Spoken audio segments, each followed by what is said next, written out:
Welcome back to algorithm education and my name is Upendra Yadav.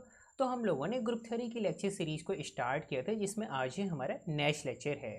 तो last के lecture में हम लोग ऑर्डर ऑफ एन एलिमेंट के बारे में बात कर रहे थे, जिसमें से हम लोगों ने quaternion group, power set of natural number and group of polynomial over Z. तो इन तीन ग्रुप के बारे में हम लोगों ने डिस्कस किया था कि इनके पास जो भी एलिमेंट एग्जिस्ट करते हैं उनका ऑर्डर किस तरीके से निकालते हैं। ठीक है, तो आप लोग को लास्ट वाला लेक्चर अच्छे से समझ आया होगा।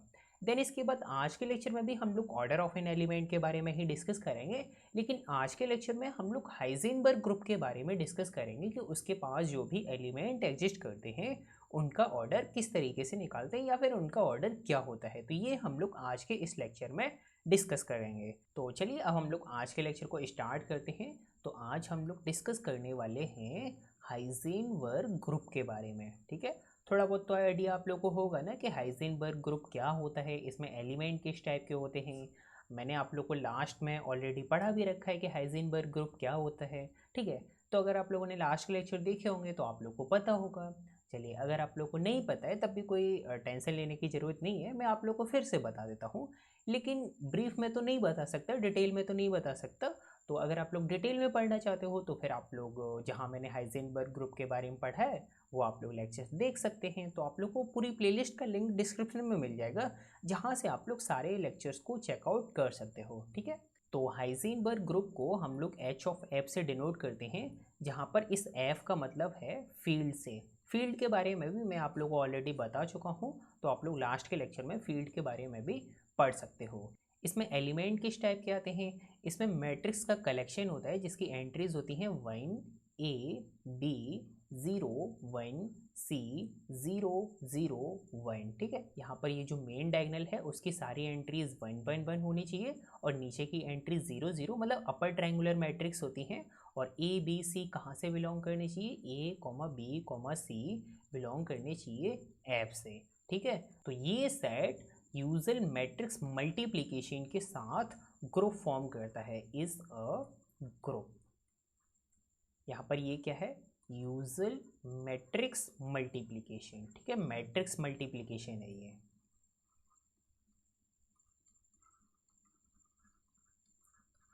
तो ये है हमारे पास हाइजेनबर्ग ग्रुप, इसमें इस टाइप के एलिमेंट होते हैं। ठीक है, एंड अगर आप लोग यहाँ पर ये जो फील्ड दिया गया है इसको जैसे जैसे आप लोग चेंज करते जाओगे वैसे वैसे आप लोग के पास डिफरेंट डिफरेंट सेट मिलते जाएंगे। ठीक है, तो फील्ड के आप लोग को एग्जाम्पल भी पता होंगे।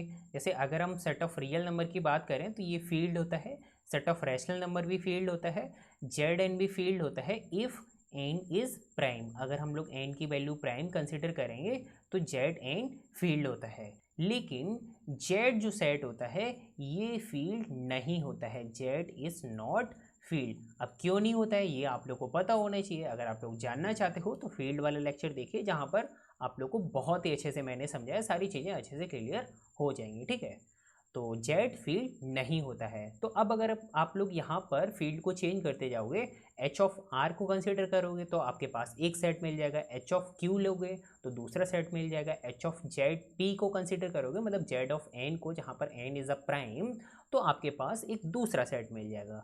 तो सबसे पहले हम लोग कंसिडर करते हैं एच ऑफ आर को। ठीक है, सबसे पहले हम लोगों ने फील्ड क्या कंसिडर किया है, सेट ऑफ रियल नंबर।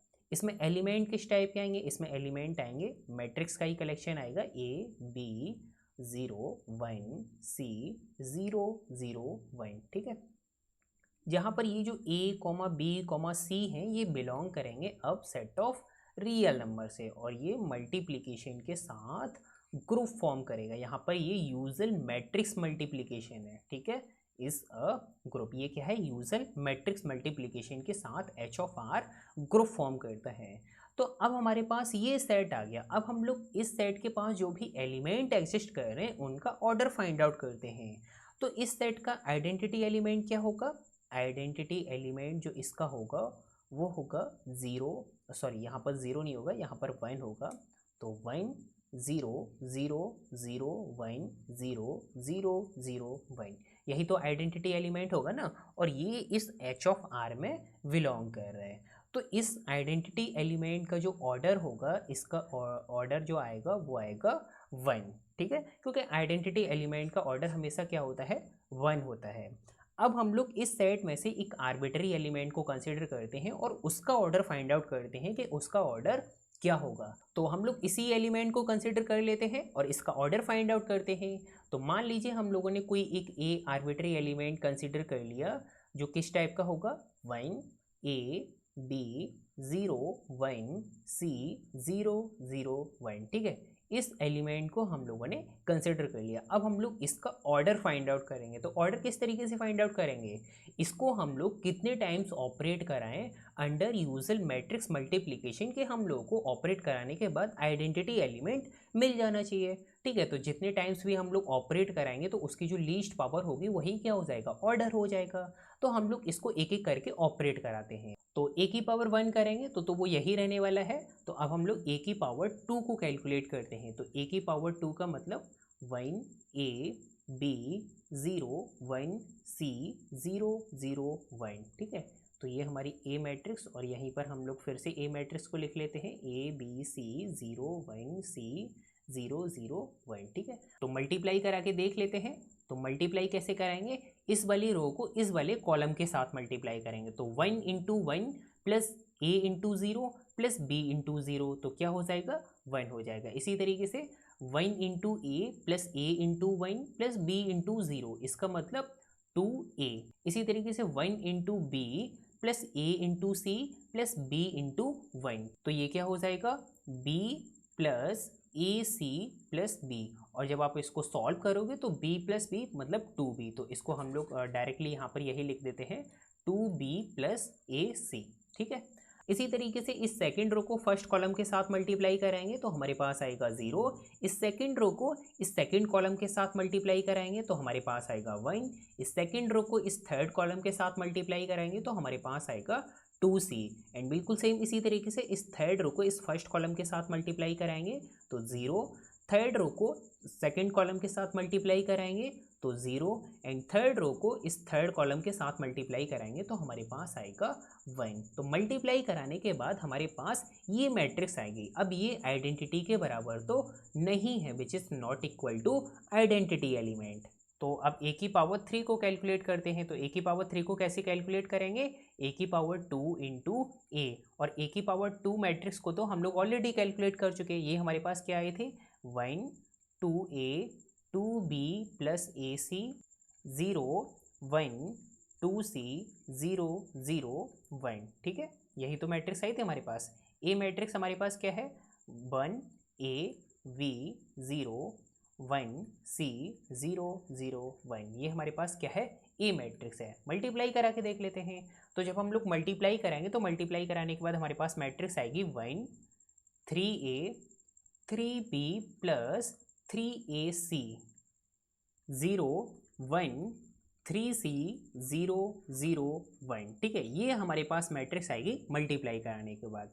तो ये भी आइडेंटिटी के बराबर नहीं है, क्योंकि आइडेंटिटी होने के लिए यहाँ पर भी 0 होना चाहिए, यहाँ पर भी 0 होना चाहिए और यहाँ पर भी 0 होना चाहिए। तो ये तो आइडेंटिटी के बराबर नहीं है। एंड इसी तरीके से हम लोग ए की पावर 4 को भी कैलकुलेट कर सकते हैं, ए की पावर 5 को भी कैलकुलेट कर सकते हैं एंड सो ऑन। तो कैलकुलेट करने के बाद मैट्रिक्स का जो भी पैटर्न दिखेगा उसके अकॉर्डिंग हम लोग ए की पावर एन को भी कैलकुलेट कर सकते हैं। तो ए की पावर एन, ये मैट्रिक्स हमारे पास क्या आएगी, देखो इसको हम लोग कैसे निकालेंगे। ए की पावर 3 जब हम लोगों ने कैलकुलेट किया था तो मेन डायगोनल में तो हमारे पास सारी 1 1 1 एंट्रीज आ रही थी और नीचे सारी 0 आ रही हैं। तो बिल्कुल सेम यहाँ पर भी आएंगी 1 0 0 1 0, ठीक है, और यहाँ पर 1। अब यहाँ पर ये ऊपर वाली एंट्रीज कैसे लिखेंगे, तो इसके लिए आप लोग मैट्रिक्स के पैटर्न को देखो कि जब हम लोगों ने ए की पावर 2 को कैलकुलेट किया, जब ए की पावर 3 को कैलकुलेट किया तो पैटर्न किस टाइप का फॉलो हो रहा है। तो देखो जब हम लोग ने ए की पावर 2 को कैलकुलेट किया तो यहाँ पर 2 into a 2b plus a c and नीचे वाली एंट्रीज 2 इंटू सी। और जब ए की पावर 3 को कैलकुलेट किया तो 3 into a 3b plus 3 into a c and नीचे वाली एंट्रीज 3 इंटू सी। तो इसी पैटर्न के हिसाब से अगर हम लोग यहाँ पर एंट्रीज लिखें तो ये वाली एंट्रीज होगी n इंटू ए, ये वाली एंट्रीज होगी n इंटू सी। अब ये वाली एंट्रीज क्या होगी, देखो ये वाली एंट्रीज होगी n into b plus 1 plus 2 plus 3 and so on plus n minus 1 into a c. अब ये कैसे लिखा, देखो देखो जब हम लोगों ने a की पावर 2 को कैलकुलेट किया तो यहाँ पर क्या है 1 इंटू ए सी, मतलब 2 minus 1 into a c. And जब हम लोगों ने a की पावर 3 को कैलकुलेट किया, इसको हम लोग ऐसे भी तो लिख सकते हैं ना कि 1 प्लस 3 माइनस 1 इंटू ए सी, कोई दिक्कत तो नहीं। एंड बिल्कुल सेम इसी तरीके से जब आप लोग a की पावर 4 को कैलकुलेट करोगे तो a की पावर 4 को कैलकुलेट करने के बाद जो यहाँ पर आएगा वो किस टाइप का आएगा, वो आएगा 1 प्लस 2 प्लस 3 माइनस 1, सॉरी यहाँ पर 4 आएगा क्योंकि हम लोग a की पावर 4 को कैलकुलेट कर रहे हैं ना, तो 1 प्लस 2 प्लस 4 माइनस 1 और इंटू में क्या आएगा a इंटू सी। तो बिल्कुल सेम इसी तरीके से यहाँ पर भी हम लोग लिख सकते हैं a की पावर n, तो यहाँ पर क्या आएगा 1 plus 2 plus 3 and so on plus n minus 1 into a c. तो कोई दिक्कत वाली बात तो नहीं है। अब यहाँ पर भी हम लोग लिख देते हैं n इंटू सी और 1, तो मैट्रिक्स दिखने में अच्छी लग रही है। वैसे यहाँ पर लिखे थे तो थोड़ा अजीब टाइप की लग रही थी, तो अब ठीक लग रही है। अब क्या ये जो मैट्रिक्स है ये आइडेंटिटी एलिमेंट के बराबर है, तो अभी तो ये आइडेंटिटी एलिमेंट के बराबर नहीं है। हम लोग कैलकुलेट किसको कर चुके, a की पावर n को। ऑर्डर हम लोग किस तरीके से निकालते हैं कि किसी एक a एलिमेंट को कितने टाइम्स ऑपरेट कराएं कि ये आइडेंटिटी के बराबर हो जाना चाहिए। तो ये जो यहाँ पर पावर होगी ना, इसी को हम लोग क्या बोलते हैं, ऑर्डर बोलते हैं। तो यहाँ पर हम लोगों ने कैलकुलेट कर लिया a की पावर n। अब अगर हम इसको आइडेंटिटी एलिमेंट के बराबर कर दें 1 0 0 0 1 0 0 0 1, अब अगर हम इसको आइडेंटिटी एलिमेंट के बराबर कर दें और यहाँ से अगर हम लोग n की वैल्यू फाइंड आउट कर लें, इन दोनों मैट्रिक्स को बराबर करने के बाद n की वैल्यू हम लोग को मिल जाएगी। हो सकता है कि मिल रही हो और हो भी सकता है कि नहीं भी मिल रही हो, क्योंकि अगर इसका ऑर्डर इनफाइनाइट होगा तो फिर हम लोग को n की वैल्यू नहीं मिल रही होगी, अगर फाइनाइट होगा तो फिर हम लोग को n की वैल्यू मिल जाएगी। तो इन दोनों मैट्रिक्स को सॉल्व करके हम लोग n की वैल्यू फाइंड आउट करते हैं, देखते हैं कि n की वैल्यू क्या आएगी। तो अब अगर ये दोनों मैट्रिक्स बराबर हैं, इसका मतलब n into a is equal to 0, n into c is equal to 0 and n into b plus 1 plus 2 plus and so on plus n minus 1 into a c is equal to 0। तो अब आप लोग इन तीनों equation की help से ये देख सकते हो कि n इंटू ए कभी भी 0 के बराबर नहीं होगा, n इंटू सी भी कभी 0 के बराबर नहीं होगा, and n into b plus 1 plus 2 plus 3 and so on plus n minus 1 into a c, ये भी कभी भी 0 के बराबर नहीं होगा। अब ये क्यों नहीं होगा, जैसे आप लोग इसको देखो n into a is equal to 0, ए हमारे पास क्या है, कोई भी रियल नंबर हो सकता है। तो 0 को छोड़ के अगर हम लोग a की जगह कोई एक पर्टिकुलर रियल नंबर को कंसिडर कर लें, जैसे फॉर एग्जांपल अगर हम लोग a की वैल्यू 1 कंसिडर कर लेते हैं, तो हम लोग n की वैल्यू मतलब इस डब्बे में हम लोग कौन सा ऐसा पॉजिटिव इंटीजर पुट करें कि 1 के साथ मल्टीप्लाई कराने पर वो 0 के बराबर हो जाए। यहाँ पर हम लोग इस डब्बे में, इस बॉक्स में पॉजिटिव इंटीजर फिल करना है। तो चाहे आप लोग कोई सा भी पॉजिटिव इंटीजर फिल कर लीजिए, मल्टीप्लाई 1 कराने के बाद वो कभी भी 0 के बराबर नहीं होगा। इसी तरीके से मान लीजिए हम लोग c को कंसिडर कर लेते हैं 1.5, या फिर आप लोग कुछ भी ले लीजिए, मान लो आप लोगों ने कंसिडर कर लिया 1000। तो अब हम लोग इस बॉक्स में क्या पॉजिटिव इंटीजर फिल करें कि 1000 के साथ मल्टीप्लाई कराने के बाद ये 0 हो जाए। तो आप लोग को कोई भी ऐसा पॉजिटिव इंटीजर नहीं मिलेगा जो इसमें फिल कर लो आप। तो इस वजह से हम लोग n की वैल्यू फाइंड आउट नहीं कर पा रहे हैं, और जब हम लोग n की वैल्यू फाइंड आउट नहीं कर पाते हैं, मतलब ये जो पावर में हम लोग को n दिया गया है, अगर हम इसकी वैल्यू फाइंड आउट नहीं कर पा रहे हैं, इसका मतलब क्या होता है कि ऑर्डर क्या है, इनफाइनाइट है। That is order of a is equal to infinite. तो ए जो हम लोग मैट्रिक्स लेके चल रहे थे, जो हमारे पास आर्बिट्री मैट्रिक्स थी, ये वाली जो मैट्रिक्स 1 a b 0 1 c 0 0 1, तो इस मैट्रिक्स का जो हमारे पास ऑर्डर आया है, ये वाली मैट्रिक्स, तो इस मैट्रिक्स का जो हमारे पास ऑर्डर है वो क्या है, इन्फिनिटी है। और ये एक आर्बिट्री मैट्रिक्स थी जो h ऑफ r में बिलोंग कर रही है। तो आइडेंटिटी एलिमेंट को छोड़ के इस h ऑफ r की सेट में जितने भी एलिमेंट एग्जिस्ट कर रहे हैं, उन सभी एलिमेंट का ऑर्डर क्या है, इनफाइनाइट है। केवल आइडेंटिटी एलिमेंट ही ऐसा है जिसका ऑर्डर फाइनाइट है। ठीक है, तो यहाँ पर आप लोग लिख सकते हैं in H of R only identity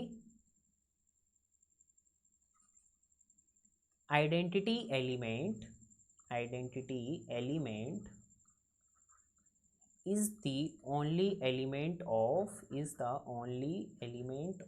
finite order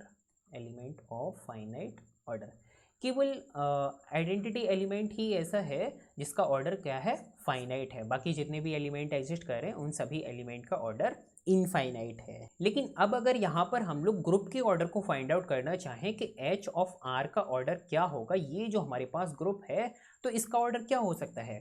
मैंने आप लोगों को in general H of F का ऑर्डर बताया था जब मैंने आप लोगों को हाइजेनबर्ग ग्रुप के बारे में पढ़ाया था। तो चलिए मैं आप लोग को एक बार फिर से बता देता हूँ। देखो, अगर हमारे पास कोई एक फील्ड एफ है जिसकी कार्डिनलिटी अगर पी है तो एच ऑफ एफ का जो ऑर्डर होता है वो होता है पी की पावर 3, क्योंकि फील्ड की कार्डिनलिटी क्या है, पी है। और यहाँ पर ये एलिमेंट किसके आ रहे हैं, फील्ड के आ रहे हैं। तो इसके पास पी चॉइस, इसके पास पी चॉइस, इसके पास पी चॉइस, तो टोटल नंबर ऑफ चॉइस कितनी हो जाएंगी, पी की पावर 3। तो इस एच ऑफ एफ की कार्डिनलिटी क्या हो जाएगी, पी की पावर 3। ठीक है, तो यहाँ पर ये जो हमारे पास फील्ड है f is equal to R, field हमारे पास क्या है, सेट ऑफ रियल नंबर। इसकी कार्डिनलिटी क्या होती है, तो फील्ड की यहाँ पर कार्डिनलिटी है c, इसको हम लोग कंटिनम बोलते हैं। सेट ऑफ रियल नंबर की कार्डिनलिटी क्या होती है, कंटिनम। बहुत बार मैं आप लोग को ऑलरेडी बता चुका हूँ कि set of real number, set of natural number की कार्डिनलिटी क्या होती है। तो फील्ड की यहाँ मतलब सेट ऑफ रियल नंबर की कार्डिनलिटी क्या है, c है। तो h ऑफ r की कार्डिनलिटी क्या हो जाएगी, c की पावर 3, जो कि बराबर होता है c के ही। That is h of r is an uncountable group. कैसा है ये, अनकाउंटेबल ग्रुप। लेकिन यहाँ पर अभी जो हम लोगों ने फील्ड कंसिडर किया था वो क्या था, सेट ऑफ रियल नंबर। अब अगर यहाँ पर हम लोग फील्ड को चेंज कर दें, मतलब अब अगर हम फील्ड को कंसिडर करें Q, या फिर अगर हम लोग सेट ऑफ कॉम्प्लेक्स नंबर, ये भी फील्ड फॉर्म करते हैं ना। तो अब अगर हम H ऑफ Q की बात करें या फिर H ऑफ C की बात करें, और ये दोनों सेट भी ग्रुप फॉर्म करते हैं अंडर यूजुअल मैट्रिक्स मल्टीप्लिकेशन, और इन दोनों सेट के पास भी केवल आइडेंटिटी एलिमेंट ही ऐसा एलिमेंट है जो फाइनाइट ऑर्डर का होता है। बाकी इनके पास जितने भी एलिमेंट एग्जिस्ट करते हैं, चाहे एच ऑफ क्यू की बात कर लीजिए चाहे एच ऑफ सी की बात कर लीजिए, इन दोनों सेट में मतलब इन दोनों ग्रुप के पास केवल identity element is the only element of finite order. केवल फाइनाइट ऑर्डर का एलिमेंट आइडेंटिटी एलिमेंट ही है, बाकी और भी जो एलिमेंट हैं उन सब का ऑर्डर इनफाइनाइट है। ठीक है, समझ आया आप लोग को ये वाला एग्जांपल अच्छे से, मतलब एच ऑफ आर वाला भी आप लोग को अच्छे से क्लियर हो गया होगा, एच ऑफ क्यू भी आप लोग को अच्छे से समझ आ गया होगा, एंड एच ऑफ सी भी अच्छे से समझ आ गया होगा। देखो, मैंने यहाँ पर आप लोग को एच ऑफ क्यू और एच ऑफ सी के बारे में ज़्यादा डिटेल में तो नहीं बताया है, क्योंकि मैं ऑलरेडी आप लोग को एच ऑफ आर के बारे में बता चुका हूँ। तो जिस तरीके से हम लोगों ने एच ऑफ आर के एलिमेंट कंसिडर किए थे, उनका ऑर्डर निकाला था, बिल्कुल सेम उसी तरीके से आप लोग एच ऑफ क्यू और एच ऑफ सी के लिए भी ऑर्डर फाइंड आउट कर सकते हो कि जो इनके पास एलिमेंट हैं उनका ऑर्डर इनफाइनाइट होगा एक्सेप्ट आइडेंटिटी एलिमेंट। ठीक है, तो जैसे एच ऑफ आर के लिए किया था बिल्कुल सेम उसी तरीके से आप लोग एच ऑफ क्यू और एच ऑफ सी के लिए भी कर सकते हो। ठीक है, अब हमारे पास फील्ड का एक एग्जांपल और होता है, तो वो कौन सा है, जेड पी। अगर हम लोग पी की वैल्यू प्राइम कंसिडर करें तो ये जेड पी क्या होता है, फील्ड होता है। तो क्या हम लोग यहाँ पर एच ऑफ जेड पी की बात कर सकते हैं, बिल्कुल कर सकते हैं बात। ये जो H of Z P set है ये भी ग्रुप फॉर्म करता है अंडर यूजुअल मैट्रिक्स मल्टीप्लिकेशन। तो इस ग्रुप को अभी हम लोग इस लेक्चर में डिस्कस नहीं करेंगे, क्योंकि अगर हम लोग इस लेक्चर में डिस्कस करना स्टार्ट कर देते हैं तो फिर इस लेक्चर की लेंथ बहुत ज़्यादा हो जाएगी, क्योंकि एच ऑफ जेड पी के बारे में आप लोग को बहुत सारी डिटेल बतानी है, क्योंकि ये एक इंपॉर्टेंट टाइप का ग्रुप है।